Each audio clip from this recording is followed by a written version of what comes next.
Good morning dear childrens. आज हम class 4 का साइंस चैप्टर फर्स्ट शुरुआत करने जा रहे हैं, जिसका नाम है फूड एंड डाइजेशन। आइए हम लोग डिजिटल इंडिया के तहत अपने कंप्यूटर स्क्रीन पर देखेंगे इस चैप्टर को। Good morning dear childrens. आज हम लोग क्लास 4 का science chapter first food and digestion के बारे में जानेंगे, यानी भोजन और पाचन के बारे में जानेंगे। How do you feel if you do not have food for 1 or 2 days? आप कैसा महसूस करते हैं अगर आपको 1 या 2 दिन भोजन नहीं मिले? You may feel exhausted and weak, और आप बीमार या फिर कमज़ोर महसूस करते हैं। Now think of a young child who is deprived of food for many days. Will he be able to grow and live a healthy life? The answer is no. अगर आप सोचें, जो वयस्क बच्चे हैं, अगर उसे बहुत दिनों तक अगर भोजन नहीं दिया जाए तो क्या उसकी शरीर की जो स्वास्थ्य है या फिर जो उसका जो वृद्धि है वो सही रूप से बना रहेगा? तब आपका आंसर आएगा नहीं। All living beings need food to survive. जितने भी सजीव हैं सभी को अपनी वृद्धि करने के लिए भोजन जरूरी होता है। Our body uses the food we eat to obtain energy for various internal activities like respiration and digestion and physical activities like playing and walking. प्यारे बच्चों, अगर हमारे शरीर को अगर भोजन मिलता है, सही रूप से अगर उसमें ऊर्जा मिलता है, तो जो भी एक्टिविटी है, चाहे वो इंटरनल हो या फिर एक्सटर्नल हो, जैसे इंटरनल एक्टिविटी के अंतर्गत जैसे रेस्पिरेशन की प्रोसेस हो गया और डाइजेशन की प्रक्रिया होगी, उसे भी संचालित करने में किसी प्रकार की कोई प्रॉब्लम नहीं होगी। और इसके अलावा जैसे हम लोग खेलते हैं या फिर दौड़ते हैं, उस प्रकार की भी कोई प्रॉब्लम हमें क्रिएट नहीं होगा। Food also helps in the growth of our body, it protects us from many disease. भोजन हमें हमारे शरीर की वृद्धि करने में ही मदद नहीं करता है, बल्कि ये हमें बीमारियों से भी सुरक्षित रखता है। Therefore food is one of the basic need of living beings. तो हम कह सकते हैं कि भोजन जो है वो हमारी मूलभूत ज़रूरतें हैं। जितने भी शरीर हैं सबों की मूलभूत ज़रूरतें हैं। We eat a variety of food according to our taste and body requirement. हम लोग जो भोजन की विविधता होती है वो अपने बॉडी के रिक्वायरमेंट, यानी जो हमारे शरीर का ज़रूरत होता है उसके अनुसार हम और या फिर टेस्ट के आधार पर भोजन रिक्वायर करते हैं। क्योंकि आप देखे होंगे, अगर एक एथलीट है, एक धावक है, तो उसे जो भोजन का रिक्वायरमेंट होगा और एक छोटे से जो बच्चे का जो भोजन रिक्वायरमेंट होगा, दोनों में डिफरेंट होगा। Some of us love to eat rice while other like to eat bread और चपाती। कुछ ऐसे होते हैं जिन्हें चावल से अधिक लगाव होता है, कुछ ऐसे भी होते हैं जिन्हें रोटी से लगाव होता है। Some of us may be vegetarians while other may be non vegetarians. और उसमें कुछ शाकाहारी होते हैं, अन्य मांसाहारी भी होते हैं। What is food made up of? Next point हमारा है what is food made up of. अब सवाल ये उठता है कि हमारा भोजन कहाँ से प्राप्त होता है या कहाँ से बनता है। The food contains different kinds of substances. भोजन में विभिन्न प्रकार के पदार्थ शामिल होते हैं। This substances are called nutrients, और इस पदार्थ को न्यूट्रिएंट्स यानी पोषक तत्व के नाम से हम लोग जानते हैं। The process by which living being obtain and utilize food for their growth and development is called nutrition। यानी जिस प्रक्रिया द्वारा लिविंग बीइंग अपनी ज़रूरत के भोजन का या फिर अपने विकास के लिए जो यूज करते हैं, उस प्रक्रिया को न्यूट्रिशन यानी पोषण कहा जाता है। The important nutrients in our food are proteins, carbohydrate, fats, minerals and vitamins. यानी हमारे लिए महत्वपूर्ण जो पोषक तत्व हैं हमारे भोजन के, वो प्रोटीन, कार्बोहाइड्रेट, वसा, खनिज और विटामिन्स होते हैं। These nutrients have a special functions to perform in our body. Water and roughage are other substances that are important for the body. यानी कहने का मतलब ये हुआ कि जैसे आपने अभी ये देखा, protein, carbohydrate, fats, minerals and vitamin सबों का जो है हमारे शरीर के लिए अलग अलग यूज होता है। इसके अलावे भी जो है जल भी आता है, रुक्षांश भी हमारे भोजन का महत्वपूर्ण अवयव है। Why does the body need the different kinds of food? क्यों जो है शरीर को अलग अलग टाइप के भोजन की ज़रूरत होती है।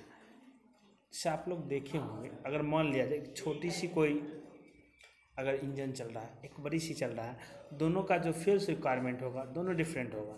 ठीक उसी प्रकार the body needs several kinds of nutrients to work, grow and remain healthy. यानी शरीर को जो है अनेकों प्रकार के न्यूट्रिएंट्स चाहिए काम करने के लिए, वृद्धि करने के लिए और स्वस्थ रहने के लिए। The body gets all these nutrients from food. The food we eat should give our body all, यानी जो हमारे शरीर को जो न्यूट्रिएंट्स चाहिए यानी पौष्टिक तत्व चाहिए वो हमें भोजन से प्राप्त होता है। The food we eat should give our body all the nutrients that its need. और जो हम भोजन करते हैं उससे जो हमें न्यूट्रिएंट्स प्राप्त होता है हमारे बॉडी के रिक्वायरमेंट को वो पूरा करता है। We can not get all nutrients from any one food item. और एक बात है कि अगर हम मान लिया जाए अगर हम रोज़ रोटी चावल खाते हैं तो उससे ज़रूरी नहीं है कि हमारी जो है कार्बोहाइड्रेट प्राप्त होने के साथ विटामिन भी प्राप्त हो जाएगा, मिनरल्स भी प्राप्त हो जाएगा, इसी कोई बात नहीं है। इसी कारण जो है अलग अलग न्यूट्रिएंट्स जो होते हैं हमारे बॉडी के लिए रिक्वायरमेंट होते हैं। Body needs a few food items like potato, rice, banana. से हम लोग रोज़ की ज़िंदगी में आलू, चावल और केला खाते हैं। That is why we should eat different kinds of. क्यों जो है हमें अलग अलग प्रकार के भोजन करनी चाहिए। फैक्टोपेडिया के अंतर्गत हम लोग देखेंगे an average person it's about 50 tons of foods and drinks more than 40,000 litre of liquid in life time. यानी एक मनुष्य अपने पूर्ण जीवन काल में 50 टन भोजन ग्रहण करता है और लगभग 40,000 लीटर वो पानी पूरे अपने लाइफ टाइम के दौरान पी सकता है। न्यूट्रिएंट्स एंड देयर इम्पोर्टेंस, पौष्टिक तत्व और उनके महत्व। The 5 main nutrients are carbohydrates, fats, proteins, vitamins and minerals. These nutrients in different amounts are present in different type of food items. Water and roughage from an important part of food. यानी हमारे जो nutrients होते हैं उसके मुख्य रूप से 5 main parts हैं, जैसे कार्बोहाइड्रेट, फैट, वसा, प्रोटीन, विटामिन, खनिज। और ये सब न्यूट्रिएंट्स जो है अलग अलग मात्राओं में हमारे फूड आइटम्स में रहते हैं। First the food group nutrients, उसके अंतर्गत हम लोग देखेंगे protein. These our body building foods, और इसे जो है शरीर के निर्माणकारी भोजन कहा जाता है। They help us to grow and also to rebuild damage cell and tissue. Growing childrens need a lot of proteins, eggs, fish, cheese and pulses are rich sources of protein. और ये हमारे शरीर का जो निर्माण होता है उसमें सहायक होता है। और जो भी डैमेज हो, जैसे हम लोग रोज कोई काम करते हैं तो उससे जो हमारा सेल्स डैमेज होता है यानी क्षति होती है या फिर जो उत्तक क्षति होता है उसको ये ठीक करने में मदद करता है। और इसके लिए हमें जो है अत्यधिक मात्रा में या अल्प मात्रा में अंडा, मछली, मटर, पनीर, दाल और भी प्रोटीन रिच चीज़ों का उपयोग करना चाहिए। अब नेक्स्ट हमारा है carbohydrates. These are energy giving foods. Sugar and starch are 2 types of carbohydrate. इन कार्बोहाइड्रेट जो है ये हमारे शरीर को ऊर्जा देता है। प्रोटीन हमारे शरीर का निर्माण कर रहा था, जबकि कार्बोहाइड्रेट हमारे शरीर को ऊर्जा देता है। जैसे आप लोग देखे होंगे अगर कोई व्हीकल का यूज करते हैं तो विदाउट फ्यूल्स हम लोग व्हीकल यूज नहीं कर सकते। ठीक उसी प्रकार अगर हमें एनर्जी नहीं होगी तो हमारा जो दैनिक गतिविधि है उसे हम क्रिएट नहीं कर सकते। जैसे आप लोग देखे होंगे भर दिन काम करने के बाद जब थक जाते हैं तो हमें भूख लगता है। जब खाना खा लेते हैं तो खाना खाने के उपरांत हमें शरीर में ताजगी महसूस होती है और शरीर में एनर्जी जब होता है तब हम किसी काम को सही से एक्टिवेट कर पाते हैं। मुख्य रूप से कार्बोहाइड्रेट के 2 टाइप्स होते हैं, एक शुगर और दूसरा starch. Carbohydrate gives us energy to do work, और इसी कार्बोहाइड्रेट की एनर्जी से हम किसी काम को कर पाते हैं।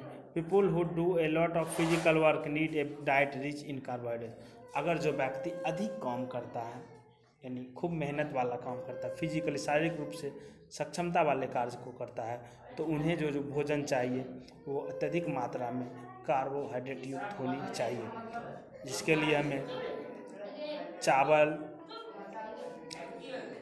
ब्रेड यानी रोटी, आलू और अंगूर, केले जैसे भोजन करना चाहिए। नेक्स्ट है fats. Fats are also energy giving nutrients, और ये भी वसा भी जो होता है ये भी एनर्जी गिविंग न्यूट्रिएंट्स होता है।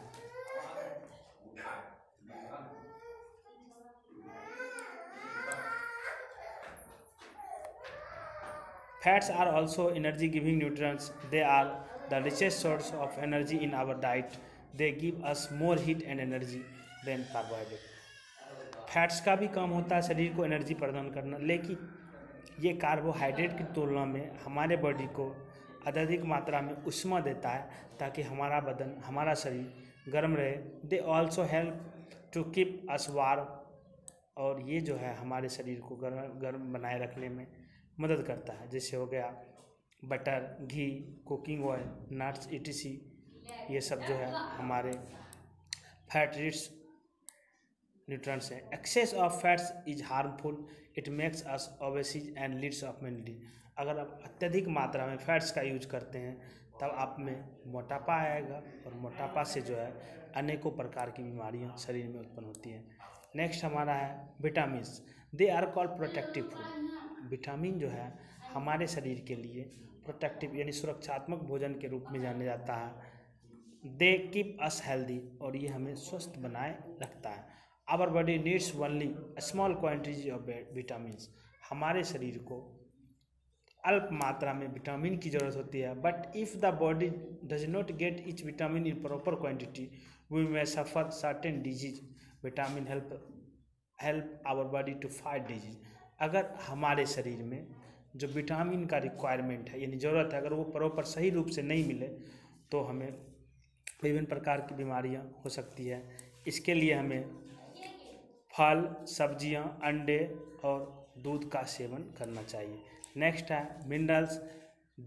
These are also required in very small quantity by our body. Minerals भी हमारे शरीर को छोटे से मात्रा में, अल्प मात्रा में ज़रूरत होती है। They build healthy bones, teeth and blood. और ये जो है इसका काम होता है हमारे शरीर की जो हड्डियाँ होती है उसको मजबूत बनाए रखना, और जो हमारे दांत होते हैं या फिर खून होता है उसे सही रूप से संचारित करना। अब नेक्स्ट है हमारा वाटर। ऑलमोस्ट आज तक के लिए यहाँ ही, कल से हम फिर देखेंगे वाटर। तब तक आप लोग इसे अच्छा से पढ़ के पुनः तैयार रहेंगे। तब तक के लिए धन्यवाद।